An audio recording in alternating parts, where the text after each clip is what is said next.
I'm so fancy.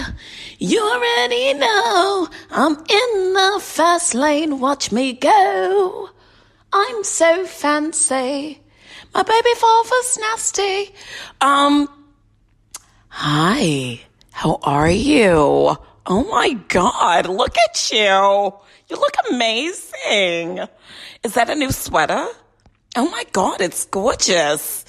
Oh, what are you doing different with your hair? You putting products in there? Oh my God, it's great. I love it. All right. Well, it's a great meetup with you. Again, every Sunday we meet up, we talk, we have a little happenstance, we laugh, we smoke, and then we go on about our merry way. Yes? Oh, yes. I love it so much. Okay. You're tuned in to the 100th and something episode of A Seat at the Table podcast. Listen, you know what's crazy is that I've done this podcast, and consistency is key. You know what I mean? And consistency is not a behavior that is, or in my opinion, consistency should not be a behavior that we assign to certain situations, right? Because consistency is not about just a certain behavior. It's a character, I feel. You know, I feel like consistency is part of character. It's part of building yourself. It's part of showing that you believe that dedication and loyalty and a steadfastness, attention to something is worth it.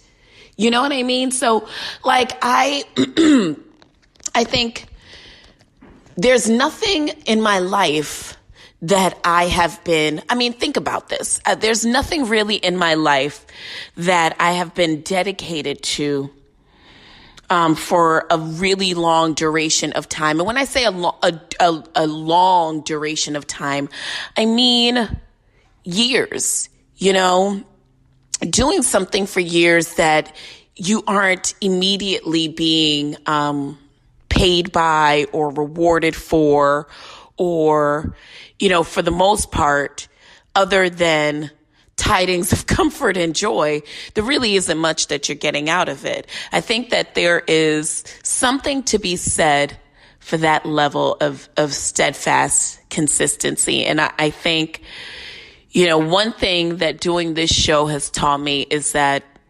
consistency is not just doing something repetitively, but it is also the drive that you bring to it. It is the energy that you envelop around this particular thing. So for me, you know, I have to get myself mentally in a place to feel like, all right, I'm going to do this show. And it's not like I'm going to do this show because whatever, like, you guys want the show, here's the show. But it's like, it's almost like, I don't know.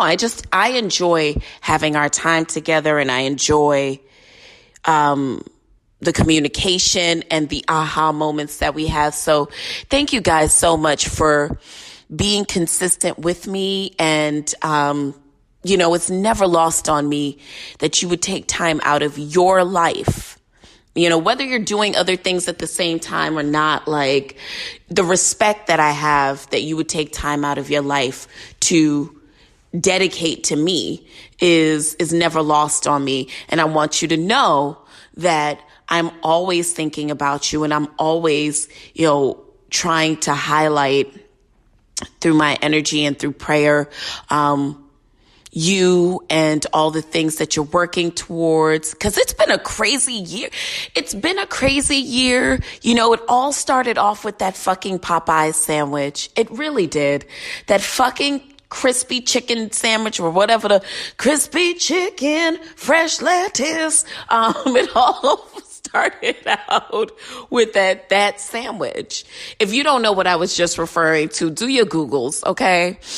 Mary J. Blige Burger King. That's all I have to say. And I am probably the biggest Mary J. Blige fan. If you know me and you listen to this show, you know the first CD that I ever bought, ever on my own, with my own monies, was What's the 411. But, okay, but, I don't know if you've ever seen that Burger King commercial, but, oh, Jesus, what a tangled web. Anyways, you can find a Seat at the Table podcast, all one word, on Instagram, a Seat at the Table pod. You can also find me on Twitter at Galanda Adams. Yada, yada, yada, whatever. So how was your Christmas? This Christmas was actually really awesome for me. I cooked and I had some friends over and we just drank wine and we talked and we just, I had a little brownies for my brownie, the reg, dude, the reg. Nothing crazy. And I enjoyed every bit of it. I just feel like I didn't feel completely, normally a lot of these holidays make you feel like, okay, someone's going to get you something.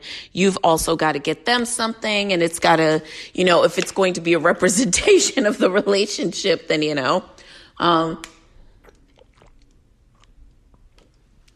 So for me, I always get lost in the idea of it's the thought that counts, but you have to think about a million different people.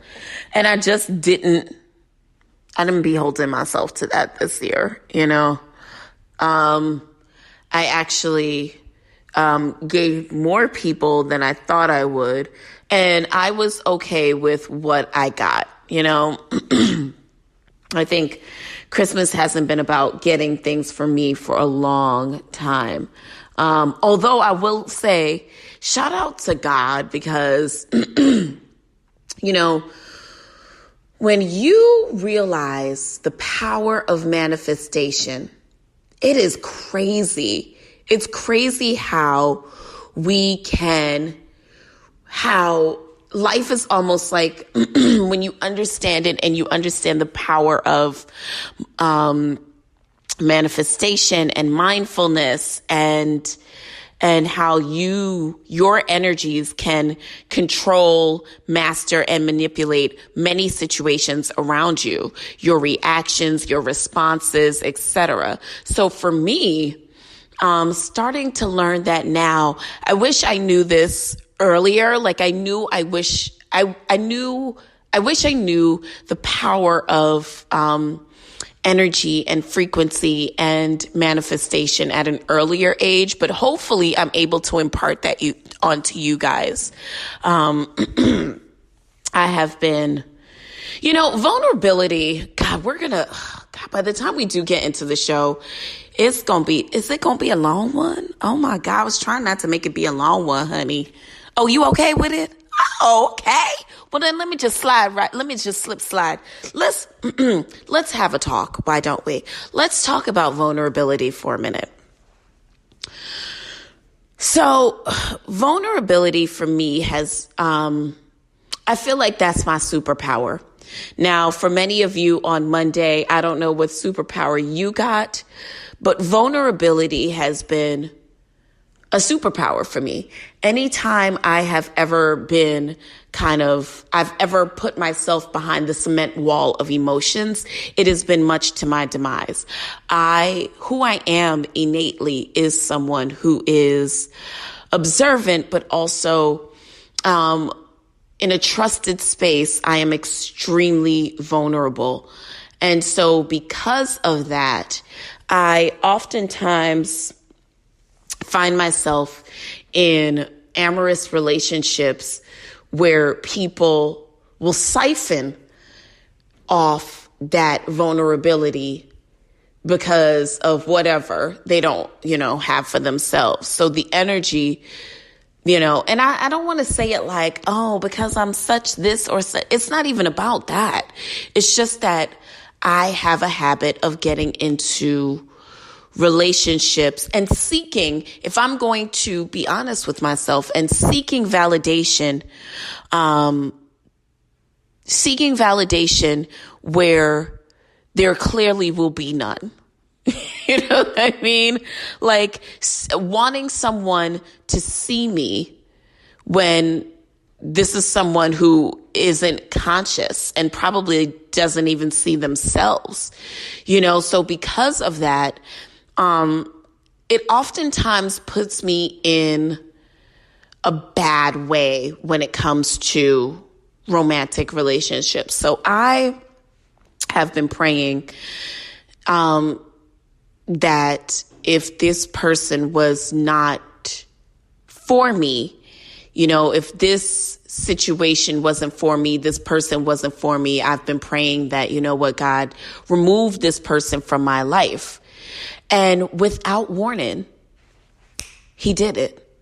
Literally one day and I couldn't explain it to you. I don't know why, but literally one day, and this person was gone, right?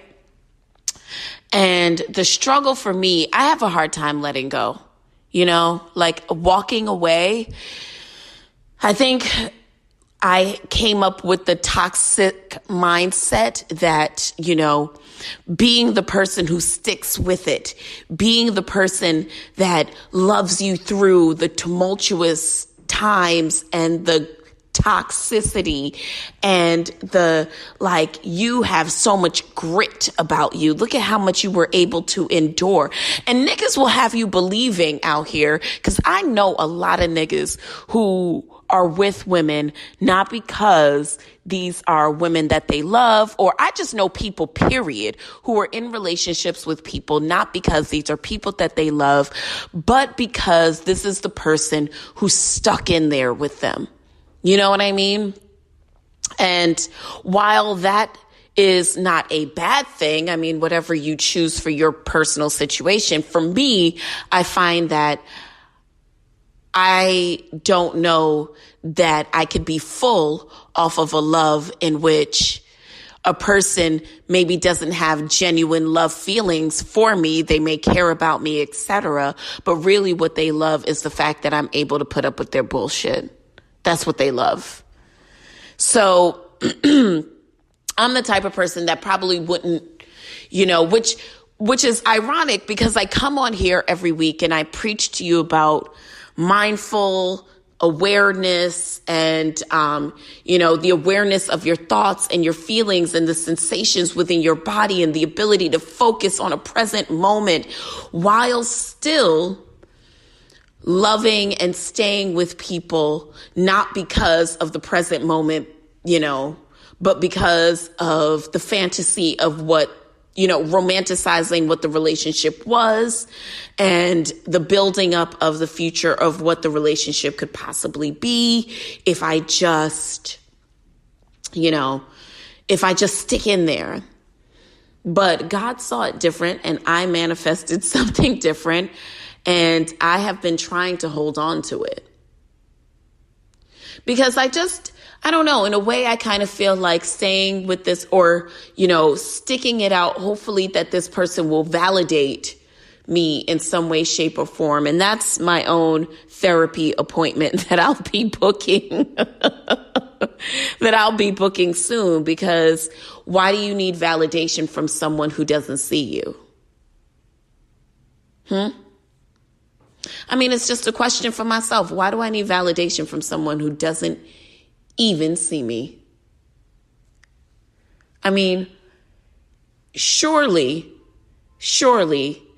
my ego has to know that a validation from this person doesn't make me more human, doesn't make me more alive. It doesn't make me more here.